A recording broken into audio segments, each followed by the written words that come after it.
Hi there. Welcome to Life Between Coasts, the podcast where we dive into personal journeys connected through synchronicity. So grab your coffee, light a candle, and let's begin. I'm your host, Leah, and we're glad you're here.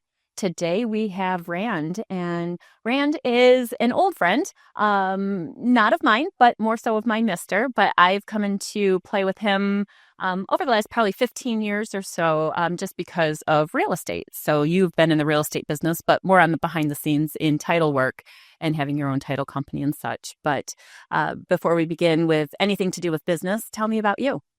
Well, your mister is one of my good friend. I've known him since I was in college at Eastern Michigan University. So Okay. I'm glad you brought that up. And it's one of my favorite. And I am, well, where do I start? I live in Canton here, close here. I graduated from Eastern Michigan University here. I'm from Three Rivers, Michigan. Okay. I got into real estate way back. And right now, I enjoy what I do. Yes. And I love golf. As a matter of fact, next week we're going up north for our golf trip.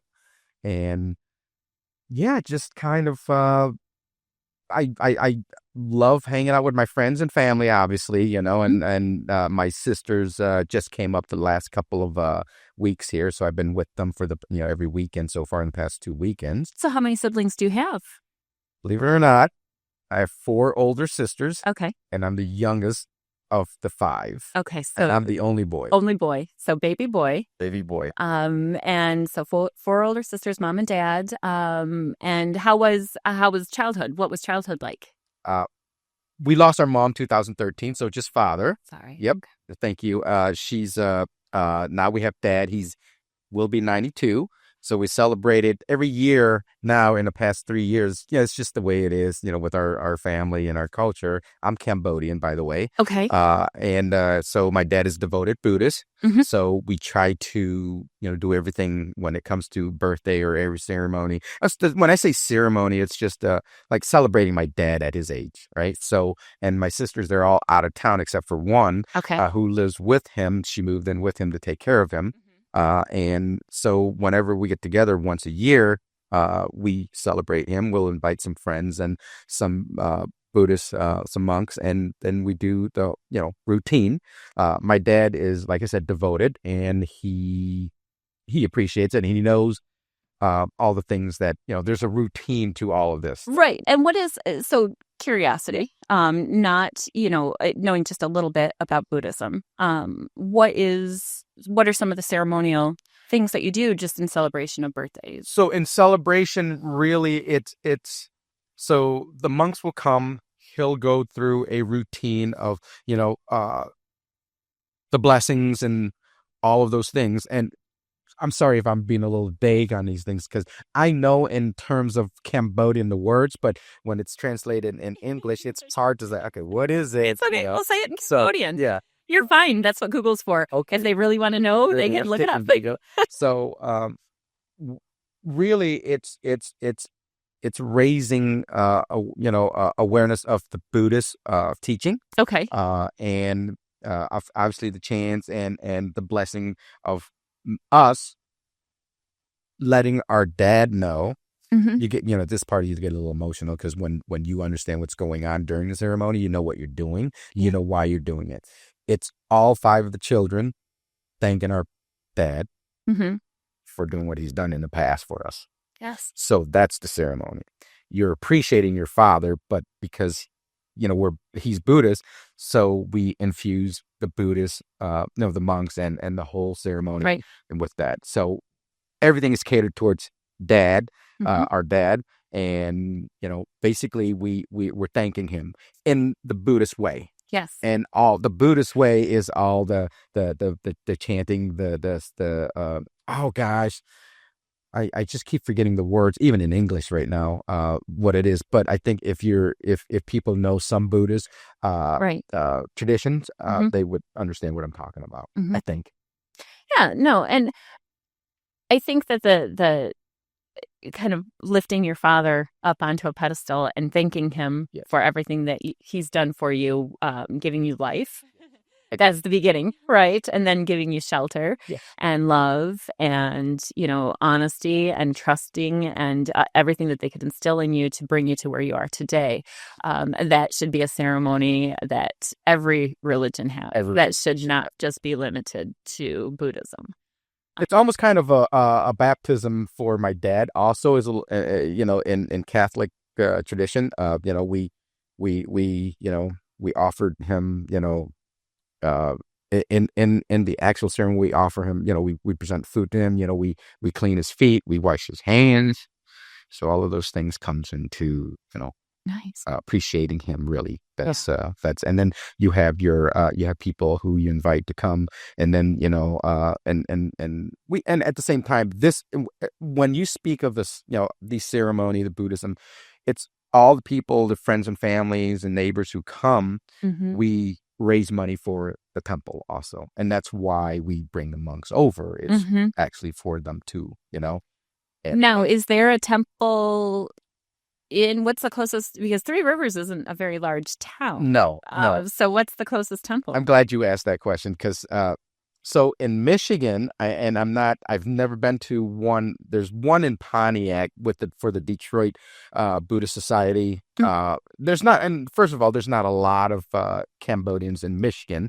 In Detroit, there's some. So there's a small one in Pontiac, and I've yet to go there. Then there's a bigger one in Holland, Michigan. Okay. Now Holland's become a pretty big population in Cambodians, really? Because they're blue collar workers, right. And they'll work in factories and things like that, and Holland's become such a town now. It's grown leaps and bounds since I've was in high school.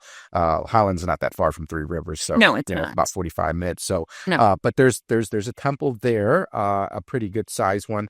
But and if anybody who is into Buddhist or anything, Google the temple in Minneapolis, Minnesota. Okay.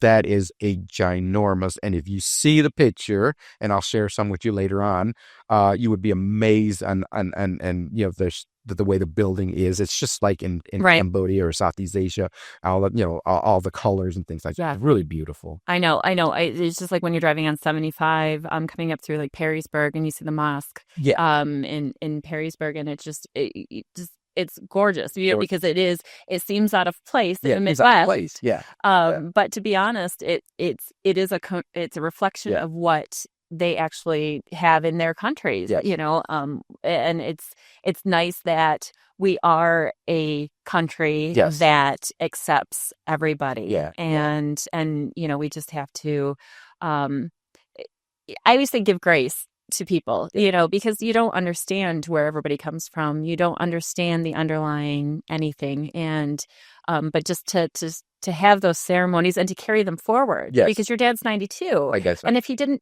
teach you to do that or to have that faith, how would you be able to carry on those ceremonies or understand what you're doing and knowing? And I'm glad also you elaborate in that way, because that is such a good point, because having faith is something that you lose certain as the generation gets because we're in America here, it's the melting pot. You melt together, so certain tradition may get lost due to obviously not carrying that faith or not carrying that tradition. Right. Fortunately for my family, my 4 older sisters, they kind of carry the torch a little bit. They understand, and for myself, I'm a little bit kind of like, I'm not that kind of religious person, right? But I respect it, and I do know what I need to do if I'm in Catholic church or at the Mosaic. I'm safe, so I say weddings, you know what I mean? Weddings and funerals. Yes. Unfortunately, it's it took me a while to have to get back into that.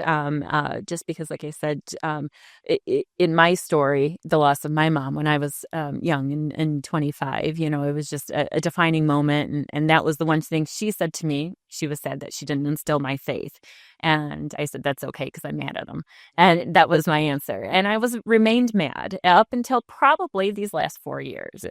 That's when a lot of this came out. Now, how's your relationship with your sisters?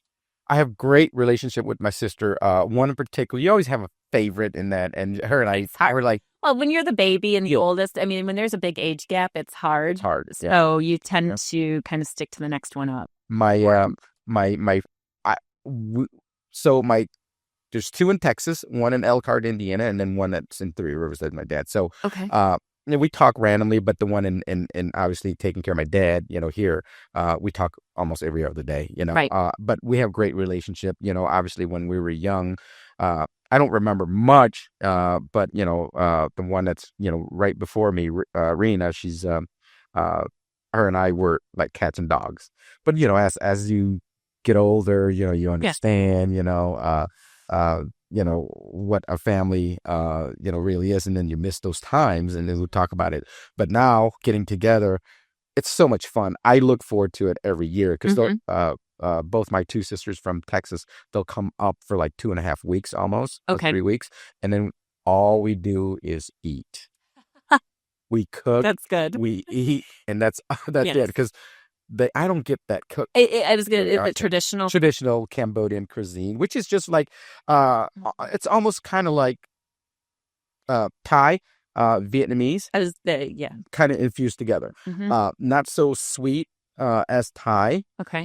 Not, it's not. It's spicier than Vietnamese. Okay.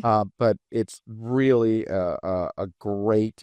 I mean, a flavor explosion. Because I'm, as a baby of the family, I'm always with my mother, and I claim to be a pretty decent cook because I'm always with my mom. When I was a kid, I smell it, and I kind of know what she does. So that's the food that my sisters cook, the stuff that my mom used to cook.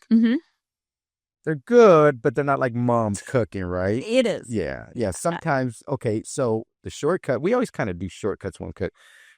If that, garlic needs to be kind of, fried up or kind of like burnt a little bit, put it down and bake, you need to bake it because there's a reason why you bake that onion.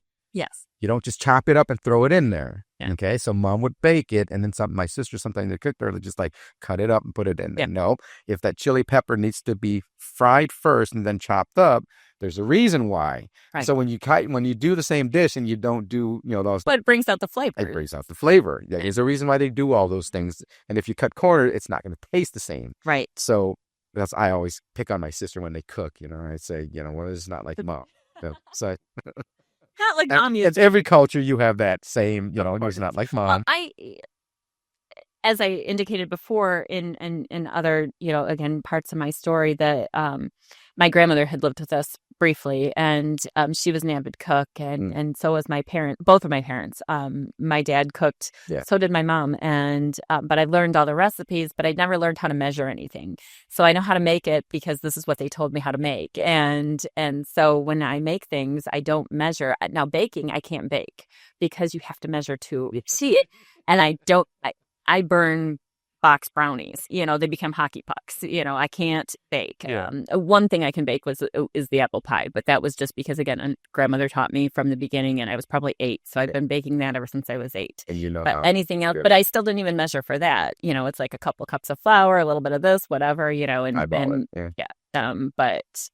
So I understand how the critical you can get of, but it doesn't smell quite like how mom's made it. How mom makes it, yeah. But other, going to the relationship with my sister, my dad, all those things, you appreciate them more, and you guys would understand, out there, you appreciate them more as you get older and older and older, and I'm 50, I'll be 51 this year, and every year, I just. You and I know your family and thinking your mister is your family. Yes. And you couldn't probably relate to what I have because I have a big family. And so we just like I said, when we get together, it's just the best thing ever.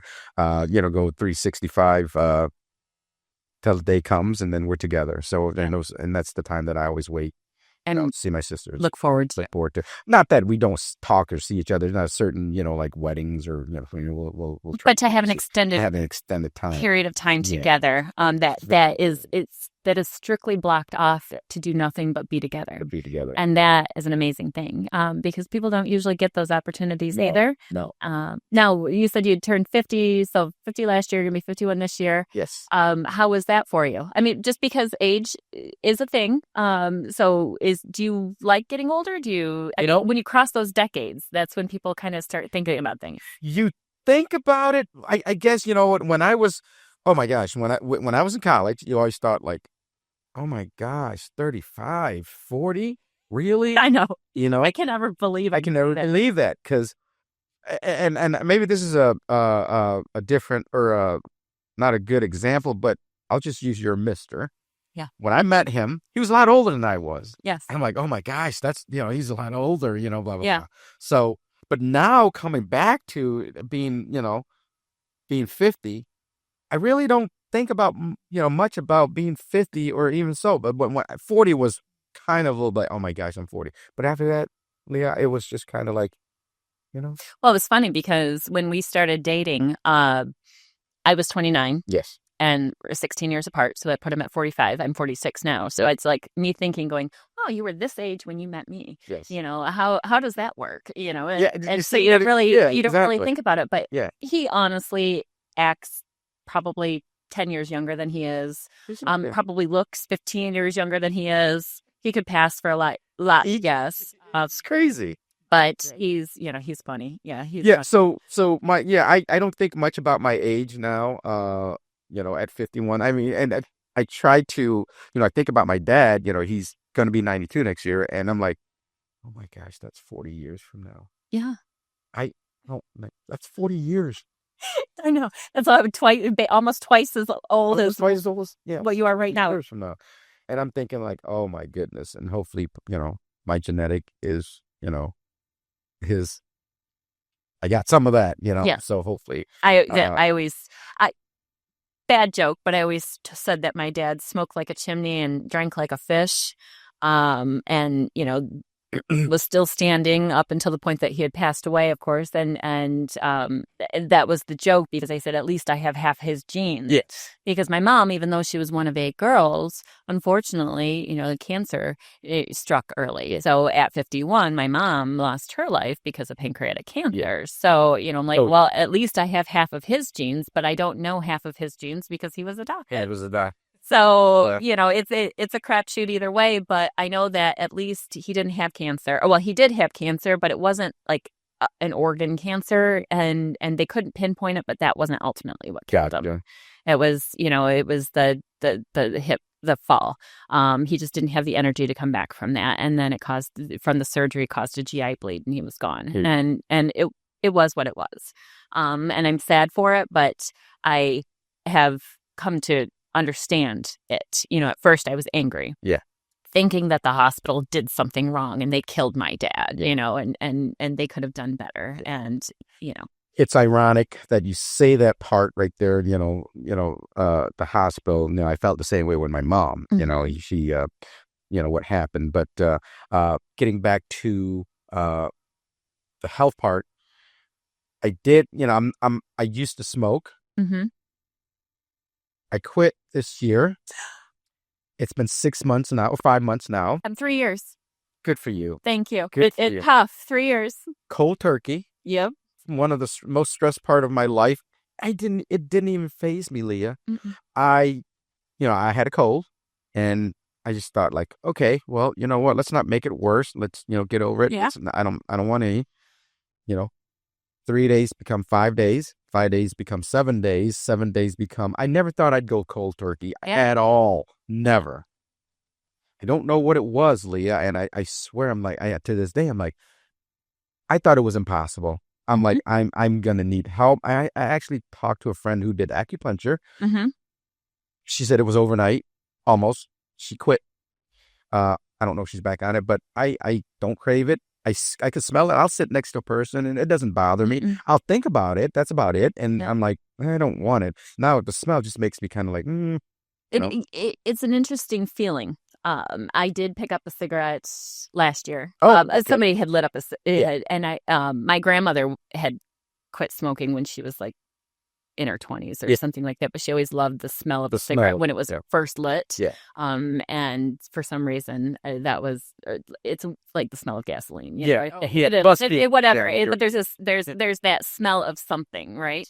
That she just liked. But one of my relatives had lit a cigarette, and so I took it and I took a hit off of it, and I'm like, oh, that's disgusting, and set it back down. And it was just, that was the best feeling ever. Yeah. Because I had smoked cigarettes for well over 20 years at that point. Same here. And, you know, it's like, I never thought that I was going to be the non-smoker. Yep. And I'm so thankful that I'm so thankful too. I never thought either. Mm-hmm. And it's just like, I'm giddy talking about it because it's fabulous. And the money that you yeah, like, okay, more balls, less cigarettes. I'll tell people out there, you can do it. It's a matter of time or a matter of a certain part in your life. When you're ready, I guess. You are. You know, or you can go get help and, you know, all those things. I'm just not a big medical kind of guy, you know, knock on wood. As most men aren't. Most men aren't.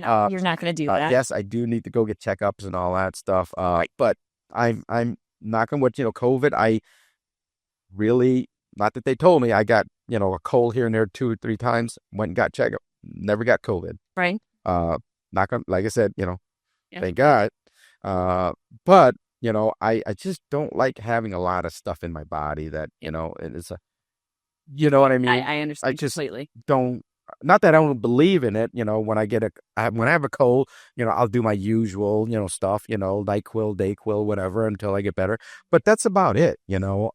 I've always been healthy. I eat healthy. I grew up eating healthy, you know. Again, going back to my family, my mom, we never really had ice cream or any dessert, that kind of stuff to, you know, eat. Number one, we couldn't really afford it, you know. So we eat fruit. Yeah. And I grew up eating fruit. And, you know, our dish, you know, Cambodian traditional dish isn't really all meat, bread, and all that stuff. It's really more vegetarian stuff, you know, with a little bit flavoring of the meat, fish, steak, pork, whatever, peppers, onion, ingredients, all that stuff, basil, you know, lemongrass, all that stuff. So all those ingredients, and it wasn't, you know, all the ingredients that they cook, that she cooked, you know, isn't bought from the store or anything like that. Well, the plant, all that stuff you do, but she does it herself, you know, by hand, cut it, chop it, do whatever you need to do. Excuse me. And that's, you know, it's all fresh. And my dad has the most green thumb that you can think of any man. Right. We have a big old garden in the back. I mean, when people come over to our house during the summer, since I was in high school, grade school, every weekend, they go right to the garden. And his garden is no joke. Okay.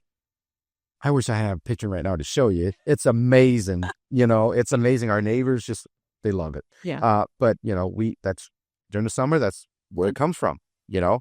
All the, you know, even the ginger, you know, all the stuff he plants in himself. Nice. Yep. Now, So, how active is your dad? not anymore, but he can walk. At 91, 92, he can walk, you know, a block or so, down the street, come back, you know, and he'll get tired and all that stuff. He just doesn't have the energy anymore like he used to. The stamina, really, right? Yep, you know, No, and I get that. Of course, my mister, he has one aunt that of his mother's siblings that still remains alive, and she's 95. Okay. And we're actually seeing her this weekend for dinner. But she's funny. We've been having casual dinners with her for a little over a year now, and just active, and, you know, has a drink and, you know, glass of wine or whatever, has dinner and moves about. And it's great to see these things. And, you know, another friend of his from grade school, she's, I think, 90, she's got to be 92 or 93. I mean, this woman was doing a peel and stick installation of tile in her kitchen and dining room, hands and knees cut. And I mean, her house is meticulous, and at that age, you know, so it's the thing is, you know, going back to that object in motion stays in motion. Yeah. So to make that other 50 years, stay playing golf. You're active. Okay, you know, we've got rid of the cigarettes, so our lungs are going to get better and heal and be a good thing. And then, you know, now stay active. I always thought that, you know, my dad did smoke, you know, back in his old country. He's, you know, obviously, you know, migrated here, but he smoked until I think he was 40. Mm-hmm. You know, and so he smoked until he was 40. I don't know when he started, but he's still, at 91, 92 here, he's still with us here. So, and that's the debate too. Sometimes, you're like, okay, well, you hear people who is healthy as heck, do all this stuff, even perfect example, COVID. When COVID hit, you hear stories about, this guy, great physique, works out, do all this stuff, got COVID, boom. Yeah. Right. You hear about that, right? Yes. How truthful and all that stuff, we don't know, but you hear all that. Right. Stuff, right. Right. And then there's people like, example, like myself or my dad or whoever, that, smoke, drink, whatever. Yeah.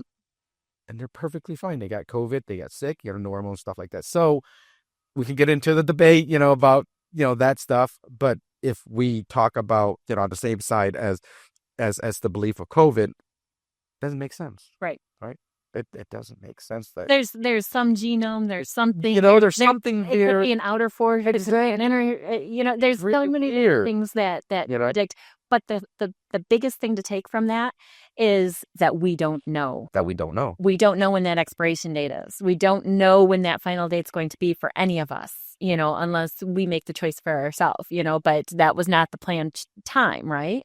So the, not knowing means that every moment that we have, every chance that we get to be one-on-one, to be present and focused with each other, having a conversation, or being able to be active, or being able to enjoy those things that are out there, that's the key. Is we just have to keep living. We have to keep driving ourselves forward and moving forward and staying on top of the game. Yeah. I mean, we can't just give up. No, you can't give up. And my dad, over the past weekend, and so I keep going to my dad because he and you just saw him. Yeah. Too. So this was the annual get together was just a couple weeks ago. So you have to understand something, and then people out there will understand that when you get to a certain age, especially over 85 or over 80, you start losing people, Right. And at 92, you rarely have people, well, small amount of your friends that survive that long. Right. Imagine you are my dad. Mm-hmm. At 92, you pretty much lost everybody. Mm-hmm. So it's a very lonely time for him. So we always try to, make him, do all these things, but, he tells me, he says, the reason why I'm not dead is because he's devoted Buddhism. Right. My dad is, if you were, I don't know how to explain this. He's well respected in the Cambodian community. Everybody knows my dad. Mm-hmm. So when there's a function, they always ask my dad to come because he's the elder. He knows all of the verses. He knows the tradition of, like, for example, a wedding. In a traditional Cambodian wedding, it's like 3 days, just like Indian wedding. It's a play, so it's one stage, two, until from Friday to Sunday or mm-hmm. Thursday and Sunday, so whatever. So it's rare that you have a person who knows all this stuff.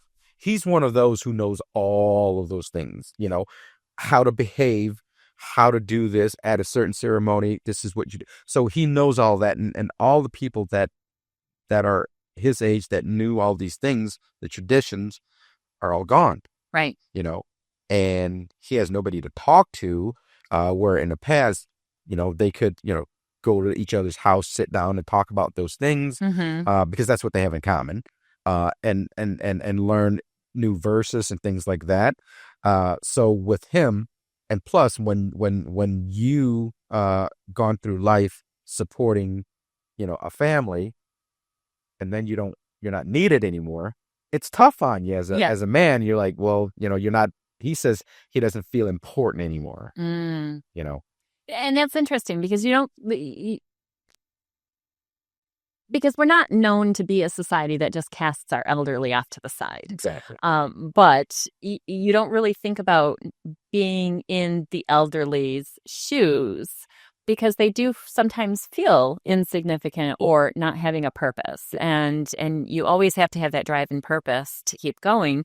So it's, how do we change, and we can't change that mindset, but how do we make them feel, whether it's your dad or anybody, that they're welcome and that they're loved, and we're thankful that they're here, because our lost generation, our greatest generation, not lost generation, but our greatest generation, which was the World War II generation. I mean, they're dwindling in numbers. They're dwindling in, and they're the ones that came back from war, that built up this country, that made it what it was to get functioning. All of our neighborhoods, all of the houses around us, you can see, because of the factories, because of the automotive industry, because of everything. They built everything around us. They saw the changes. They saw going from FDR with fireside chats, I mean, seriously, listening on the radio, to then going to black and white TV, to color, to now having our cell phones, basically a TV in our hand, carried with us 24/7. Yep. Just so to think about all of these things that they've seen, and the change and the growth, and that for us to forget them, you can't forget your history, because you're doomed to repeat it. So you have to value that time and sit down and listen to their stories and what they can offer you, the insight, because if we don't learn from them, it's not going to be a good thing. He talks about, in his country, when he was growing up and things like that, what they had and all this stuff. He even remember the French coming in, in Indochina, and, French Indochina is called. As a matter of fact, your mister and I were history guru. I love history. As a matter of fact, I went to school. I wanted to be a history teacher. It didn't turn out to be a history teacher. I was a finance marketing major. And you do a fine job with that as well. So you're a born salesperson. Yeah, exactly. But I love history. I like talking about history. And so, when you gravitate towards something, naturally, that's what I gravitate towards. History or knowledge and stuff like that. It's something that's just easier to remember. Yeah. You learn through sometimes regurgitation. History, it was just like boom. I regurgitate all the other stuff, but history, when you tell me something, I remember it to not necessarily, like finance or math or anything like that. I got it. Well, you have theories, right? Like, oh, exactly.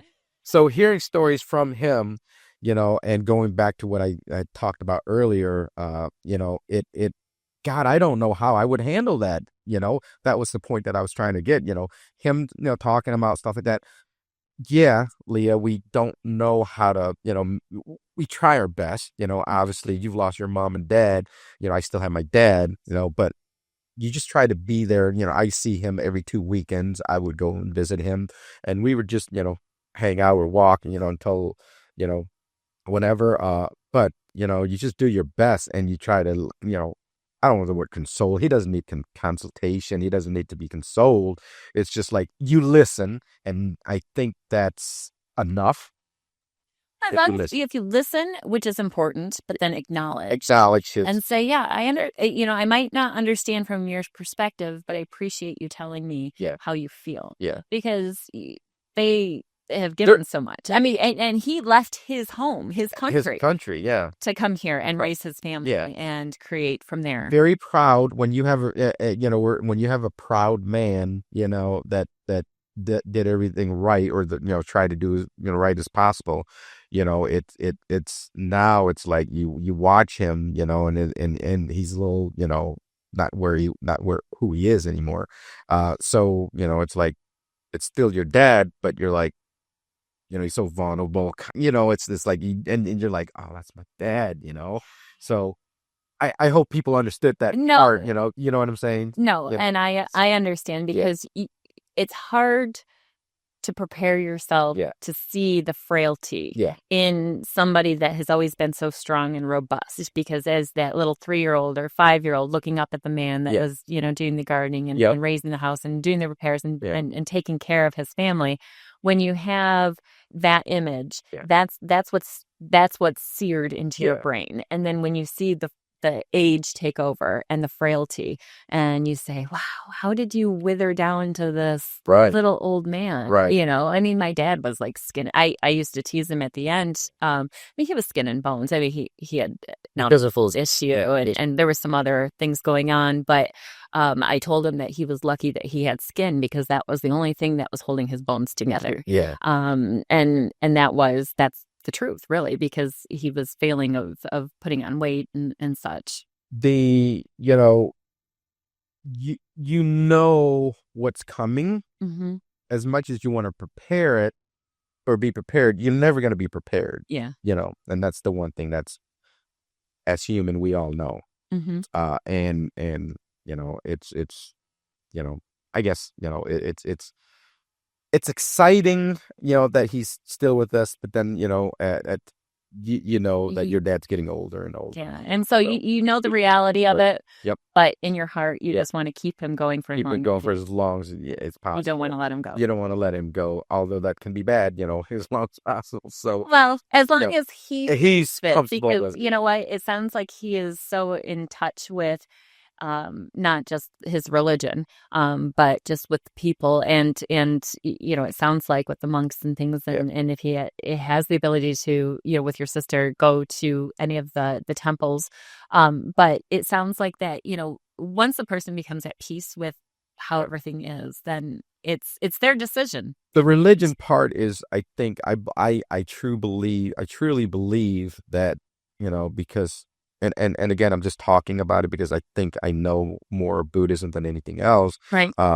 He never, pounded into me or, and say, hey, never. That's not the Buddhist way, Right.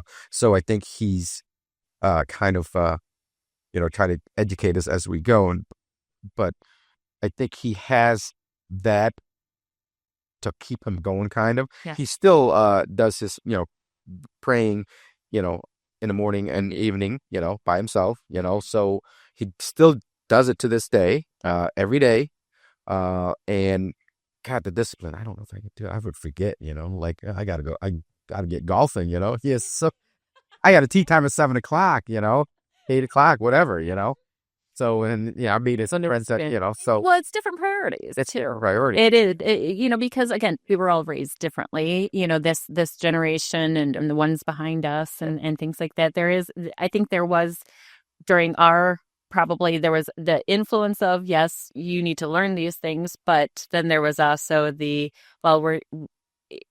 it's up to you whether you're going to be devout or not. They didn't really, my parents didn't force that. My dad wasn't a wholly religious person anyways. But even my mother, she was born and raised Catholic, parochial school, all of that. And she did have she had 7 sisters. So we did have a big family. So I do know the big family. It's just my immediate family was the small one. Yeah. And but she so I still have lots of cousins and things, but just instilling the faith was probably just the biggest thing, and what we choose to do with it is, and I think as we get older we redevelop that faith, and then we get closer to it, and I think that's when all of those teachings that our parents have given us come to fruition. They've planted seeds all this time, and now they're all growing, and all of a sudden they're going to blossom, and you're going to be like, oh my gosh, that's what he told me. That's funny that you brought that up, because over the weekend, last weekend, when all the grandkids came and my nieces and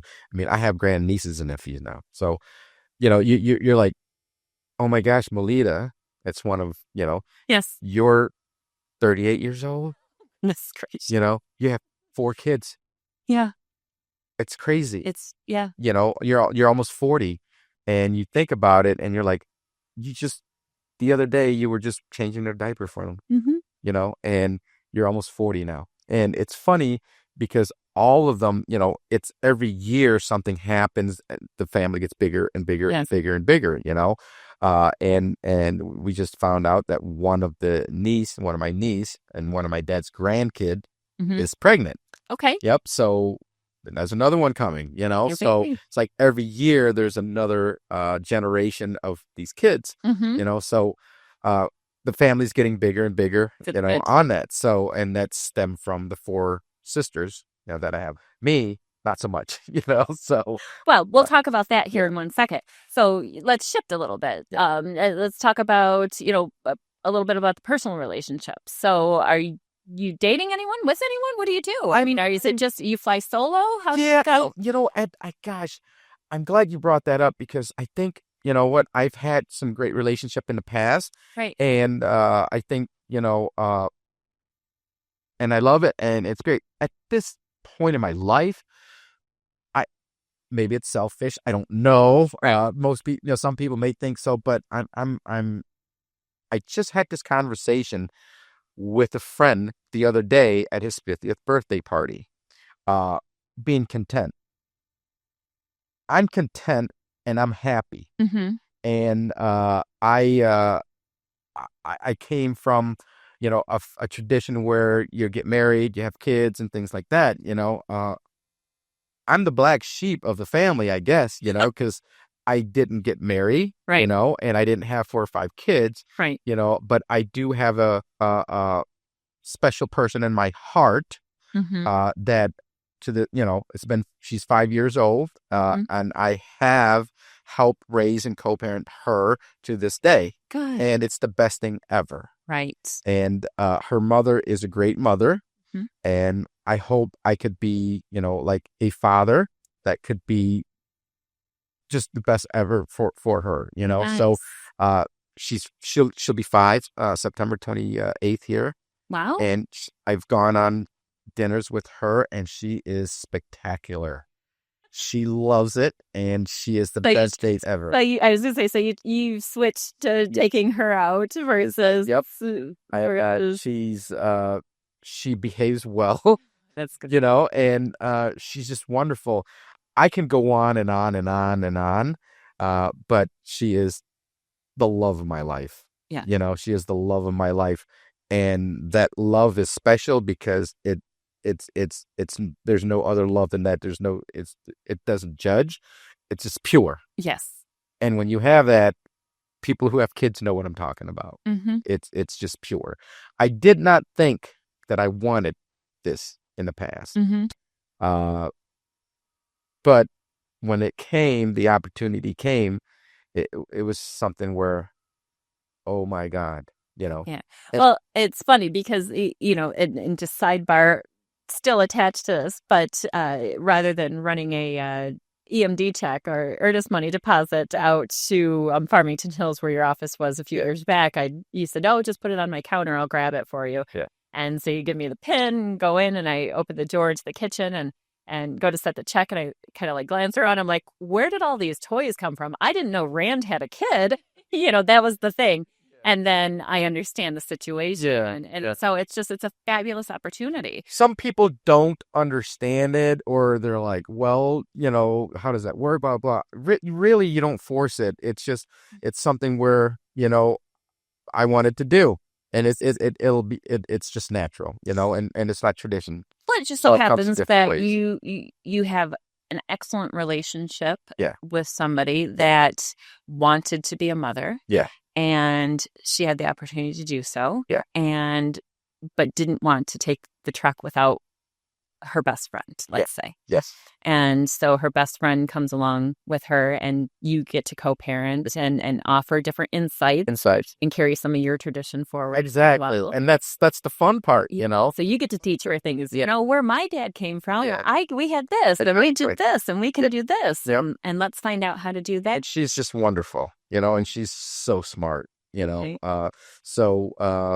But I'm glad you brought that up. But yeah, that is the love of my life. Yes. Yep. And that's where my head and everything I do is that based on based on that, and parents would understand that. I think and even though I haven't had the opportunity to be a parent, I joke, actually, in a couple episodes ago I had my cousin on, and she's a great person. And she babysat for me when I was a kid. I babysat for her kids, but it was her kids that gave me the opportunity of knowing what parenting was. Being the 16-year-old, I described having a 2-year-old on my hip, a 4-year-old around ankle, and the newborn on the counter, saying, "No, you're going to eat something healthy for lunch. We're not having ice cream." So those are the things that you learn. And I wouldn't trade it for anything. Because they do give you that love. And those kids still give me that same love, like I was a second mother. Even though once I went off to school and things change and shift and whatnot, but they're still my kids. That's how I refer to them. Well, it's also sometimes, having not everybody can have a family, due to many reasons, That's the reason. different reason, lots of different reason, and it's respectful. And I had my reasons. You have your reasons. At at the heart of my life where I decided, of this child, I thought, well, let's see, and my dad is always my poor mom when she was, and I'm going backward on this. She's every time I come home from school, at Eastern, or even after East, she's like, so Cambodian tradition is like you kind of set the kids up, Yes. your little family, the arrangement, Okay. marriage or wedding, whatever. It's not that horrible if you were traditionally, you understand it. Yeah. It's not like they're like, you're marrying this person, blah, blah, blah, blah. It sometimes it's kind of, it doesn't work, but most of the time, 90% of the time, I use 89 as 90% of the time, it works, because what ultimately happens on prearranged, and I'm getting sidetracked here, but I want to go into this because I'll be interviewing somebody for the second season that was an arranged marriage, and all of my sisters were arranged. And it's interesting because it's like, how do you get to know? But there are ways. I mean, there's ways, and in the traditional arranged marriage is, I've known your family for decades, right, going back to your grandma, great grandma, blah blah blah blah. Either you're a good family or you're not a good family, and I don't want anything to do with you. Right. So, in growing up in a village town, you have a kid that's the same. I have a kid the same age as your kid, and so the parents are eyeing each other, like, okay, and then as they get older and older and older, you already know. I know the Kalish family, well respected, so forth, and the Sri family, well respected in town, so forth.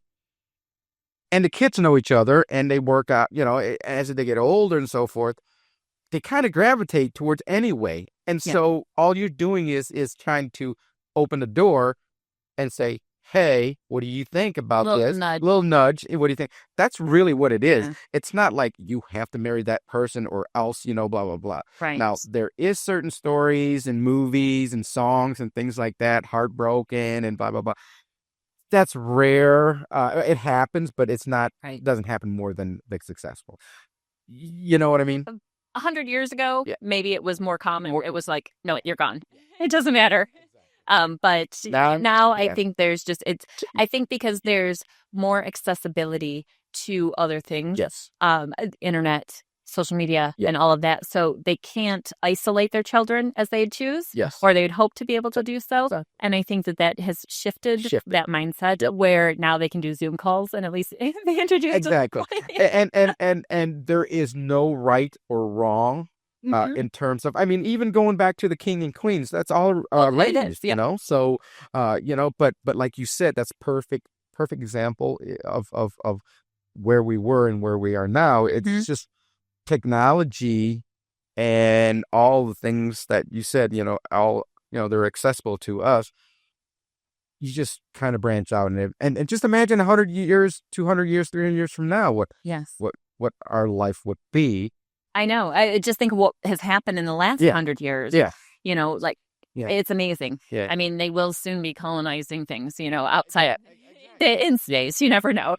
You never know. So I just, it's amazing on it. But I think going back to, I know I was on a tangent of the arranged marriage, pretty much what we're just talking about, just how that's shifted and how you're the black sheep of your family. Sheep of a family, because I'm not married it the traditional way, and it really doesn't matter. And I can tell people out there, if you love something, just and giving your love to the child. And helping to raise her as a co-parent, as a father figure, that is the best thing. That's the greatest thing, because just to give the child love. That's it. That's all that matters. And like I said, it's just family love, and all this comes in different shapes, size, and form. So, but and I can understand that whole area. I love to take care of all the little, I call them, just like, well, my pup and and Kat at home, I refer to my little critters. Yeah. And I would kind of refer to kids as critters as well too. But Little critters? they are little critters at the end of the day. But you love them. I Yeah. mean, Alexis, she has her Jack, and like I said, I put him into some promo stuff. But he's adorable and such a smart kid too. And I just love having the little brains around because they have some of the quick quips, and you're like, where did you come up with that? You're only 6. You're not supposed to understand those things. The words that they're talking, Oh. they use. I'm like, every day I hear her. She says these things. And how old are you? How did you even learn that? Yeah. She said the other day, she said, "Oh la la," and I'm like, where did you learn that from? And it's always silly pants. Like, really? She says that to me, silly pants. Yeah. So sweet. They're great. They're great. And then they get older, and then I'm sure, the rebellious stage. And I can't wait for it, though. But I can't wait. But you've probably done 10 times more than she could ever even think of doing. So, so Yep. let's raise her. Let's play some golf. Let's make some money. And do that. And do that. And that's my life right there. I think what you just said there, that's my whole life. And I think that's fine. Yeah. I think that's perfect Yeah. because you know what? If you are doing the things that you love, your purpose sounded like it's her. My purpose is her. That's where it took you 50 years or 45 years to get there. Yep. But that's where you struck gold. Life, the journey of life is really, if you get into that and you talk more into that, it's really strange in a good way because you look back at it and you're like, I never thought I did that. I never thought of this. And now I never thought I'd be where I'm at. Yeah. Good or bad or whatever, blah, blah, So you just look back. You're like, look around where we're sitting. Yeah. Where would you've not done a podcast? Never done this before. I've not done a podcast until this, so. Never done this before. And I always like, how do these people do it? It's so cool. They sit, they're talking about stuff. And then, I have an opportunity here. And I think I'll be honest with you. I was kind of like, oh, Lee, I don't know podcast. Never done it before. But I love it. I'm glad you asked, me to do this and join you on this. I love it. Yeah. I wish people would do more. Yes. Yeah. Well, and on that note, let's talk about the final things that we always broach all of our interviewees with, which is our personal anthem. So, of course, the personal anthem is your song, the song that you kick up before you go into that interview or that appointment or that sales call, or just, when you're excited and you really just want to amp yourself up or pump yourself up. What's the song that you kick on the radio, or even when that you're going to go in for that, that great golf game because you feel it. You're gonna be under par. You're gonna win all the skins. You're gonna do everything right. A real song. So what's your song? What's my song? So I know this is gonna be really, really strange to you. But Journey. Okay. Yep. What song? Oh my God. It's how you get oh my God, I'm blanking out right now. Faithful. Well, there's Faithfully. Not Faithfully. What are the Journey songs? Okay, so. Oh my! I'm officially grabbing my phone during the podcast. Oh my God! We're going to do it's the most famous song, and I can't think of it. See, you can't even think of it, right? I can't. Yeah. She's born and raised in South Detroit. Yeah. What is? Don't Stop Believing. That's my favorite song, and then Don't Stop Believing. Don't Stop Believing. I can't even remember that. Journey is my favorite band, and I can't even remember. So Alexis, mind you, is humming it in the background. So I knew what the tune was because I'm thinking, it sounds like I just made it up because I think of the song. Yeah, no. But Don't Stop Believing is my Journey favorite. Has such a number of songs. That's why I'm like, and the song. But I knew what song you were talking about. I couldn't. My second, and I can't even think of it because you know the song, but you just can't think of the words on that. Is Simple Man. That's my second favorite because of my mom. Yes, so Simple Man. So those are my two favorite. But they're not my hyped up song. But Simple Man is. I'm giving you the words, the lyrics, yep. Because that's the base. So a big thing is how do the words speak to you? Because my song, my anthem, as I've always described, is by Delta Goodrum, and it's called Born to Try. Oh, so okay. it's the words, Yep. born to Yep. try. Yep. You know, I've learned how to live. I've learned how to love. Yep. I have to see the bigger picture. I'm born to try, you know, so that's everything. So every time that we've had to kind of evolve into something or from something, you know, like I've gotten fired, you know, it's like, what am I going to do? But then you evolve and you get into something else, and you just have to learn how to persevere and be resilient and move forward. And that's what those songs mean. It really kind of, I'm sorry to cut you off on that. It's such a wide variety of that songs used for, you know, all the things. It's just, I've always loved that song for all the reasons of a relationship, of anything. It's just, my very first like interview. You hear it, you're like, your skin is like, you know. My very first interview, that's his song too, Shep. Yeah. And he, same, it's lyrics. It's how it speaks to you and how it resonates with you. And that's the key. And so. Yeah, I can play, you know, hip hop, Snoop and all that stuff. You get me pumped up, but does it? I mean, it meaning wise is that song? I mean, still to this day, it's funny because, okay, again, my mister, you have known him for as long as you've known him, and it's funny because he sings a lot of different songs. Has, you know, and I don't exactly know what his anthem would be. There's a couple that might be out there. Yeah. But it's really funny when you put like Ghetto Boys on and Damn It Feels Good to Be a Gangster. You know, come on. It's just like, it's hilarious. And you got this, I call him the old white guy, you know, and he's like doing his dance, his old white man dance. You know, it's kind of like a Trump dance it is, because it's kind of like that jittery kind of whatever. But then he knows the words, you know, and it's. And once he starts, not just the words of that song, but just like some of the other songs, you know, and once he starts going on, it's like, how do you know that you can't remember where you put your keys, but you know the lyrics of a song from 1982. That's funny. Well, you remember, he's history guru, so everything is history sticks. The non-important things tend to stick a little bit more. So here's my useless information, knowledge, or what if you ask me. So Rand, if you ask me, what's one thing that you do really well, like boom, boom, boom, boom. So all the way back to high school until now, okay, my friends could call me up or ask me a mascot of a Division I team. Okay. Any okay. team, and I would give them the mascot is. Okay. Like Michigan would be Wolverine. Obviously, everybody knows that. Yes. But I can name all of them. So you could go to Division I.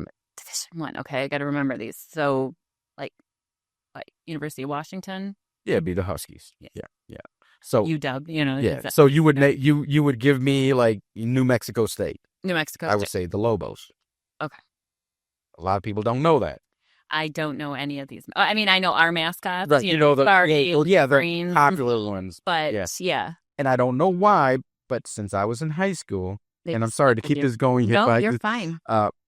This is fun because I'm gonna think of an obscure one. Yeah. And I'm gonna you can call me or text. Yeah. No, I'm gonna question you, not to give you an opportunity to look it up. I'm looking it up. I gotta sit with you in the next hour after this is taped. Yeah. And I'm gonna think of an obscure university and quiz you before you have the chance to look at it. And see if this is proof. No, exactly. It's got to be Division I. Essentially, there's a million colleges out there, like, you know, but I can name most Division III stuff like that too. Yeah, but it takes me a long time. But it's mostly I can name, you know, all the Division I's out there. Well, that's my claim to fame on that. And my friends would test me all the time back in college when you couldn't look it up. Yes, call me in the middle of the night. Right. You know, like because we didn't have Google, and they'd be like, "What's Utah?" You know, 7, I think. Yeah. They were like, "What is the University of Utah?" I'd be the Utes. You know. Wow. So. But sometimes we all have those weird. You have those weird things. Yeah, exactly. You know, where things stick. And I don't know how it started, but it started. You know, I get that. So that's my thing to my friends. They would all know that. Hey, call Rand on that. He would know. Thank you again for joining us this week on Life Between Coasts. Please remember to like, share, and subscribe so we can grow our listening community. We'd like to thank Rand again for joining us this week, and we hope you have a great week as well. Until then, bye-bye.